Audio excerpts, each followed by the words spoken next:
একটা ছেলের জীবন নষ্ট করতে বেশ কিছু লাগে না, একটা মেয়ের মিথ্যা ভালোবাসা হইলেও যথেষ্ট।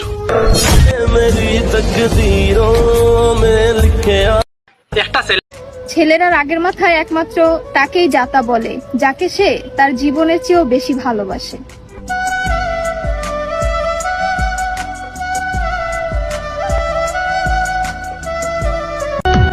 পুরুষ বদলে গেলে পরিস্থিতি দায়ী, আর নারী বদলে গেলে ছলনাময়ী। মান কুলো মান সব হারাইলাম তোরই কারণে। কিছুদিন চুপ থেকে দেখলাম মানুষ সত্যিই ভুলে যায়। এই পৃথিবীতে কেউ সঙ্গ দেয় না, নিজেকে নিজেরই সামলাতে হয়। যদি সামলাতে পারো তাহলে জীবন সুন্দর।